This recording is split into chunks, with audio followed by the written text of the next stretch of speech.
Okay, cool. So we are sitting here with the guys that have pretty much influenced my entire musical life. Well, you, right over there. Yeah. I've been a fanboy for the last, I think, 12 years. Pretty much grew up on Norma Jean, and I had the opportunity to sit down with Cory and interview him. So I just want to start off by saying thank you for coming. Oh yeah, man. Thank you for having me. I think the first question I want to ask you is, I know I asked the guys last night, but was South Africa ever a destination? Oh yes. Oh, for sure. It's more than you think. Like, not just for bands, but any American. It's like kind of a bucket list destination. Like, you want to visit here and see the culture and it's hard to get here. It's very, very far. It's a 2-day trip. It's literally a 48-hour flight for us. So, flight with layovers and hangovers, layovers and hangovers. When you're sitting at an airport for 8 hours. But yeah, I mean, for sure, this is a place we've always wanted to come, and it's one of those things too. Like when we look at our social media, it's something we always do. We look at all the comments and what people are saying, and we look at the come to South Africa all the time. And so we remember that, and so we've been trying to get here for a long time. Very stoked we're finally here. Fantastic. I know I was part of those comments. That makes me feel good. You guys have played all over the world, right? You played all over the world. Is there anywhere that compares to South Africa? No. It's kind of funny how everyone kind of hears about all kind of the stereotypical things of every place. And first of all, they're all true, mostly, anywhere you go. But you find so many things about places that you never would have thought of, or you see things that you didn't think were happening, and so you get a hard dose of the culture, whether you like it or not. And that's kind of a funny thing about being in a band is like, we've all dreamed of being musicians since we were kids. That's the only thing we want to do is, play guitar, play drums, sing in a band. And travel wasn't really a thing that we thought of until it's like, oh, now we have a record, we're a band, we have a bunch of songs. Oh crap, we got to actually travel. And you start thinking, dang, travel's a totally different territory.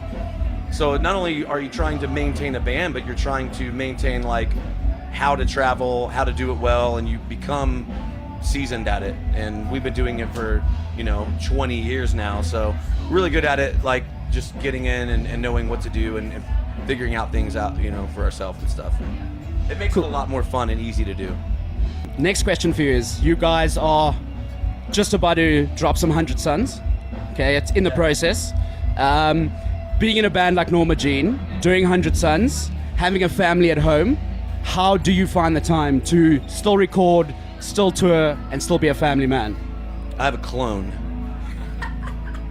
I made a clone. He's a little smarter than me, actually. It was kind of weird. Like, usually clones it's like a copy of a copy, so they get dumber. Mine's way smarter, and he's better at it. So I just let him do. He's the guy that's doing all the family stuff. I just come out here and be an idiot. So I take it's tough. Yeah, it's. I don't know, man. Like, it's just part of my life, and it's something that the family's very used to. Like, my kids grew up with dad being in a band. They don't know anything else, really. They really don't. Yeah. I've always been in bands and touring full time since they were children. So I've always kind of saw it as there's a lot of jobs that require people to travel for a living. Yeah. There's a lot, whether you're in the army or just a traveling salesman or something like that, or an executive that causes you to travel. Like, this really isn't any different than that. The only thing that's good about it is no one's telling me to go there. I get to decide, make my own schedule. We get to talk to each other and say, hey, when do we want to do this? Do we want to do this? And we make sure it's worth it. And so it really does leave time. Norma Jean is a very well-established band. We have the best fan base on the planet. I really, truly believe that, especially in heavy music. I think that we have the best fan base, or one of them. And they keep us alive, and and it allows us to keep making music that we enjoy and we love, and so we don't have to take every single tour. We can pick the right ones. It leaves a little more time for me to do different kinds of music that I want to do, and and try different things as a musician. And that's really what 100 Suns is. It's just me and Chris and Legs wanting to try things that we've never done before and step out of our kind of musical comfort zones. Cool. Well, you guys have obviously progressed from the start of when you came onto Norma Jean. You guys have really progressed through the albums. A lot cleaner now, a lot more shaped, if I could say shaped. You guys are going to new sounds, which is, it's great for the ear, it's great for the fan. So I can see the 100 Sun side, I can see a little bit of that influence, and obviously listen to one of the tracks, I can see that influence in your latest album. Okay, my next question for you is, being one of those glam bands for the local fan, people look at you guys in this starlight, they see you as this massive band, people think that you can just go out making it. Tell us about the story and how much work you actually have to put in to becoming a band that people know and people want to come over to another country. I think the thing that people don't realize the most about being a full-time musician and really taking off is that you have to have a good team of people behind it.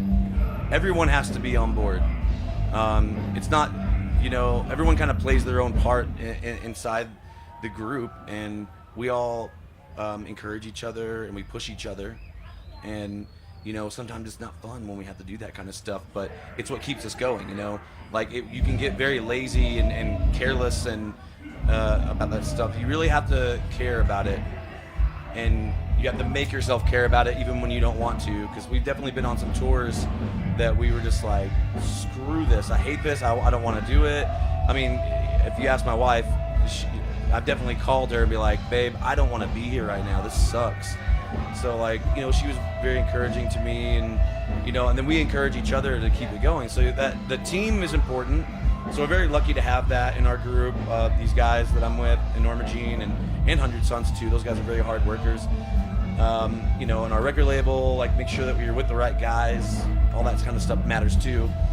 But on top of that, I think another thing people don't realize is that there's sacrifice involved.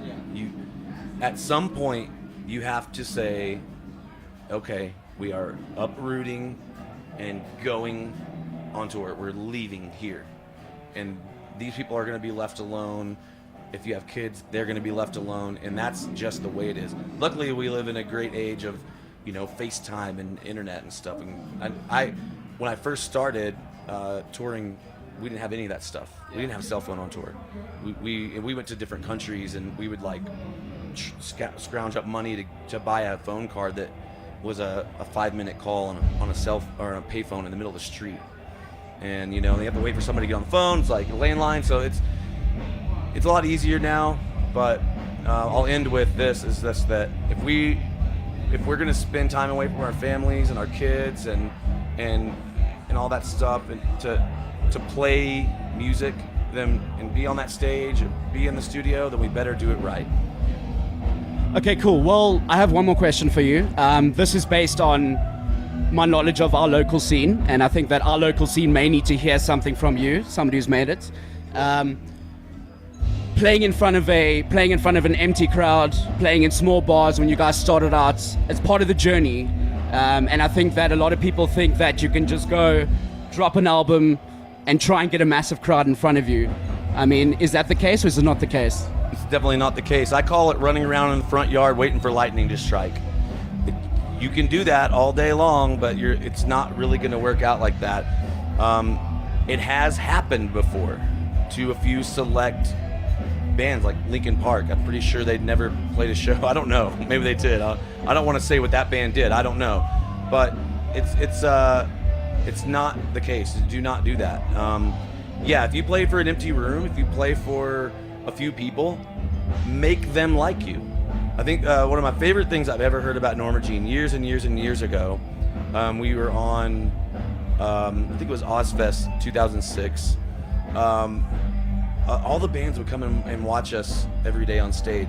And it was the coolest thing. We would have some of the smallest crowds on that tour because we were pretty unknown.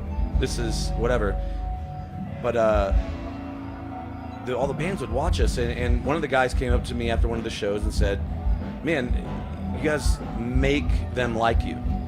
And it's like, it doesn't matter how bad the show's going, by the end of it, you guys have them going and you make them like you. And it's like, just remember, those 3, 4, 5 people, however many people are at the show, they're going to go tell all their friends how badass your band was. So make sure you practice and play well.